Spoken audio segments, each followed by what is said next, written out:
It's now time to do one of the hardest manoeuvres in the Orbx Pro, the landing. We're going to land on runway 05 at Maitland, and we're going to approach from the south. We're going to join the circuit from the south. So we're going to join crosswind for runway 05. So we'll fly over the keys 90 degrees to the runway, and we will have descended from 1,600 feet down to 1,100 feet. So now we actually have joined the circuit at 1,100 feet on crosswind. We're going to fly past the end of the runway. We're going to turn left reasonably soon. And our spacing from the runway is, we want to see, when we look to the wingtip, we want to see the runway inside the end of the wingtip, not outside. If the wingtip is outside the runway, so there's a gap between the end of the wing and the runway, if the engine stopped, we wouldn't make it. So we want to fly with the runway under the wingtip of the wing. That won't be a long way from the airfield because the wings are quite short on the Orbx Pro. So we're travelling on downwind at about 120 knots. We're probably coming back to around half power. Leave the prop wherever it was. If you're at 2500, that's fine. We're going to do our downwind checks. So about mid downwind, we're going to go brakes check, undercarriage down, which we don't have, but we still say it anyway. The mixture's fully rich. Switches are all good. Everything's where we want it. Hatches and harnesses secure. We know the controls are free and correct. We're then going to get to the point where we turn base. It'll be at about the same distance from where we were beside the runway parallel. We're now going to be the same distance, 90 degrees to the end of the runway. So effectively, the wingtip would be inside the end of the runway. We can start to descend now, and we don't want to turn final below 600 feet. The good thing with a biplane, certainly the Orbx Pro, is you can have a little bit of speed and a little bit of height when you're on downwind, base, and early final.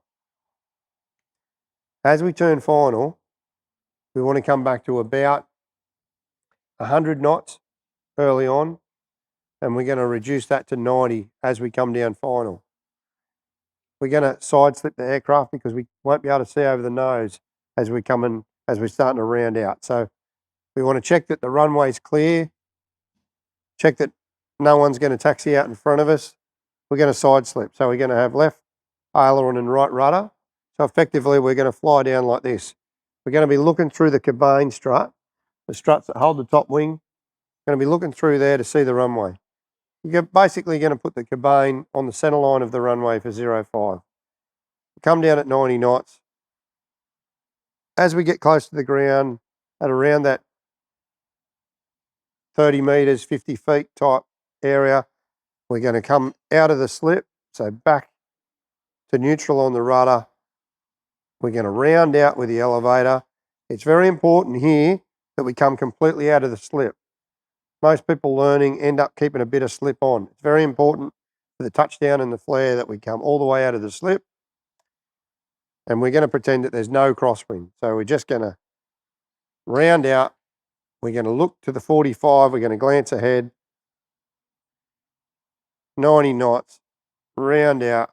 We're just going to touch the ground now. A little bit of forward stick and keep the tail up for a wheeler. If we were going to do a three-pointer, we would keep rounding out, keep the nose coming up, and it would slow down to 85 knots. And then we would touch down in the nose up attitude. So the main wheels and the tail wheel all at the same time. Quite hard to achieve without getting nose high because it's very tail heavy, which is very cool for tricks. So most of the time I'll wheel it on. I come in a little quick early on, 100 knots, slow down to 90. Normally I touch on with one wheel, a little bit of forward, hold it there, soon slows down, tail down, and now just directional control. Keep it straight with the rudder. And so the best way to do that is you can't see the center line of the runway, but you can see the edge of the runway when you look 45 degrees out the side. So you just need to keep parallel with that distance. So if the runway's getting bigger, you need to steer towards it. The runway's getting smaller, you need to steer away from it. The runway getting smaller, steer right. Runway getting bigger, steer left. It's not a lot. The rudder needs short, sharp jabs, not big, slow movements. It's just short, sharp to keep it where it needs to be. Tail down, use a bit of toe brake, slow down, make sure you're at idle, prop full fine, turn around, taxi back. You've succeeded. You've flown the Wolf Bits Pro. Well done.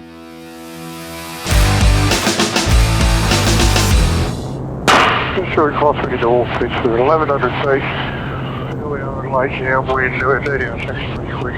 Brakes, undercarriage mixture, timer, fuel, instruments, switches, actions, harnesses, clear right, clear ahead, clear left. Wherever we come onto the base leg, and we're back at 105 knots there. About a third throttle, 1,000 feet now.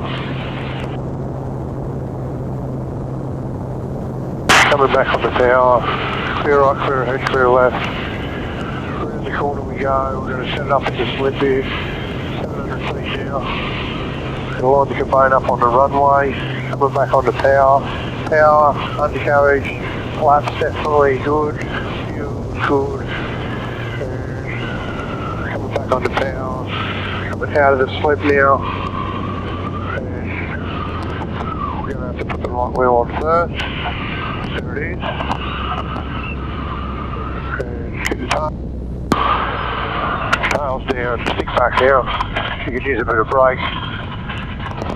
And there we are, we're pulled up.